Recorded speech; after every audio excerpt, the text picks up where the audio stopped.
একদমই ঘরোয়া পদ্ধতিতে আজকে আপনাদেরকে চিকেন বিরিয়ানি রান্না করে দেখাবো। তো চলুন। প্রথমে আমি দিয়ে দিলাম সাদা তেল, তেজপাতা, দারচিনি, এলাচি, পেঁয়াজ কুচি, রসুন বাটা, আদা বাটা এগুলা দিয়ে ভালো করে কষিয়ে নিব।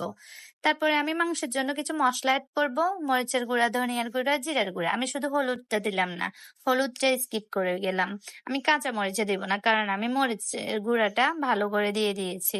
তো এখানে হচ্ছে আমি মাংসটা দিয়ে ভালো করে কষিয়ে নিচ্ছি। আবারও ভালো করে কষানোর পরে আমি বিরিয়ানি মসলাটা এড করব। বিরিয়ানি মসলা এড করে আবারও ভালো করে কষিয়ে নিতে হবে সবকিছু। কষিয়ে নেওয়ার পরে আমার বাসায় হচ্ছে টক দইটা ছিল না। আমি হচ্ছে দুধ দিয়ে লেবু দিয়ে দুধটা ফেটিয়ে নিয়েছি।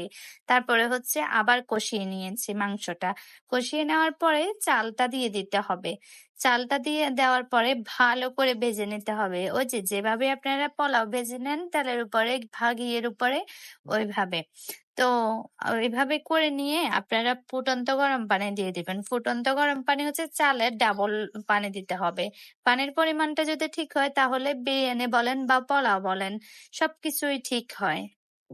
একদম ঝুরঝুরে হয়। তো এই যে আমার বিরিয়ানি রেডি হয়ে গেল। আপনারাও চাইলে ট্রাই করে দেখতে পারেন। তো ভালো থাকবেন সবাই। টাটা।